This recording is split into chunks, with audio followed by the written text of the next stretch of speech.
Exploiting empathy. You are an empathic individual.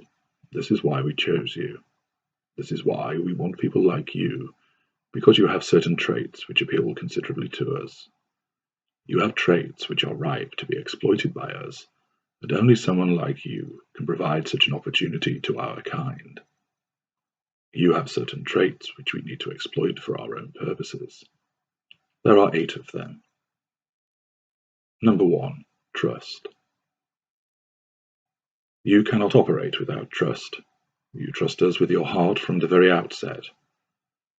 You readily give it to us, and allow us to place our hands around it.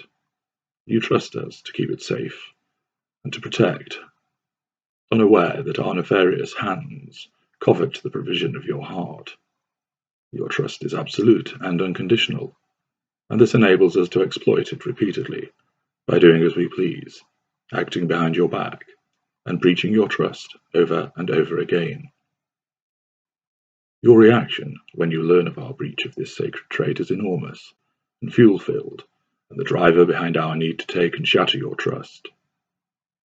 The concept of trust is so inviting that even though we will fracture it, we will endeavor to repair it and win it back, just so we can breach it again. 2. Honesty. Your openness and honesty results in your signing your own fate by furnishing us with so much information about yourself. From your hopes and desires, through to your weaknesses and vulnerabilities. You are content to detail it all to us, as you live by a code of honesty, always wanting to tell the truth, and for the truth to be provided to you. We know you operate by this trait, and we will feign to be an honest person at the outset, free with our expressions of how we truly feel about you. How more honest can we be than to tell you that you are the person we have waited our whole lives for? Yet honesty is for you, and never for us, because we operate in the shadows of dishonesty. Your honesty may be a strength in your eyes, but to us it is a weakness, as you have opened yourself up before us, exposing yourself to us, showing your neck to us as our forked tongue slides across our sharpest teeth. 3. Decency. You must always do the right thing. To do anything else is anathema to you, and we know that this attribute of yours leaves you susceptible to our many machinations. You are polite and well-mannered. This means that you will accord with our initial overtures and listen attentively to whatever we say. You accept graciously our gifts, not realizing they are bribes to ensure you become chained to us. You always answer our calls, reply to our messages, and open your door when we appear, no matter how often or how unannounced. This requirement to be civil and decent allows us to frequent you to such a degree that our charm is in and around you so often that you have no chance other than to succumb to it. You will not turn away. You will not slam the door in our faces, but instead you give us the toehold and the time of day to weave our malign magic over you and seduce you. 4.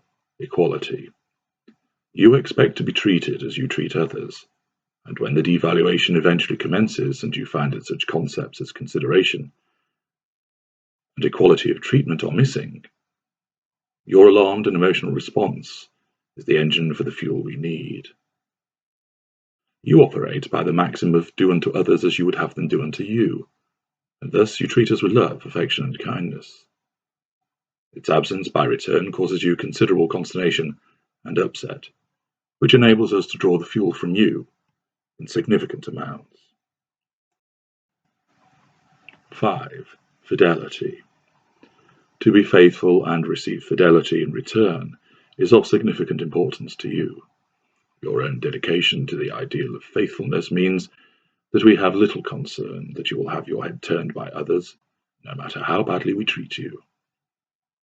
You will not transgress this ideal, even though you may suspect or even know of our own flagrant disregard for the concept of fidelity. You will invariably remain true to it. It pains you, it hurts you, but as a person of principle, you will abide by it. You do not do this through any notion of pride or to seek some kind of accolade, but you do it because it is part of you, a constituent part of your moral fibre, and full in the knowledge of this sterling attribute of yours, we shall do as we please, with little concern that you will treat us in the same way. 6. Tenacity. You do not give up. You exhibit an indefatigable spirit which invades every element of who you are. You will not give up on the idea of you and me. You will do whatever it takes to please me, to win back my golden grace which you once delighted in. You will hang in there, determined to ensure we get back on track. You will not walk away, because to do so would be to admit failure, and this is not something that you can countenance. No matter how bad the abuse, no matter how terrible your treatment, you will cling on as a consequence of this trait. We are well aware of this, and welcome such a tenacious approach, for it provides us with a guarantee of your attention and support. 7. Healing. Your desire to heal and to fix is perhaps one of your most notable traits. The desire to nourish the good in people and bring it to the fore. You believe that everybody is capable of becoming better, including yourself, which is why you are so selfless and giving. You strive to find the ways of making a situation better for somebody.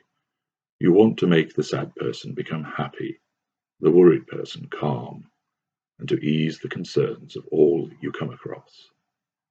Most of all, you want to fix us, because you believe we can be fixed. We will not disavow you of such a notion, not at all. It serves our purposes to keep you thinking that you can make a difference. 8. Loving. Your love is immense. It is unconditional, vast, and seemingly unending. Like the largest reservoir, your love is that which we must ensnare, and once achieved, we drink from it with an unending thirst. You are devoted to the idea of love, and we will exploit this repeatedly. We exert control over you by suggesting to you that you must not love us if you will not do what we want. We test your love for us by placing immense demands upon you, knowing that you will always rise to the challenge. Your love for us is such that it is sweeter than that which might be obtained from others, but it also remains intact for far, far longer. It endures the torrid devaluation and the heartless abandonment, so that we know we can count on being able to come back once again and take hold of your love yet again for our own unsavory and malicious purposes.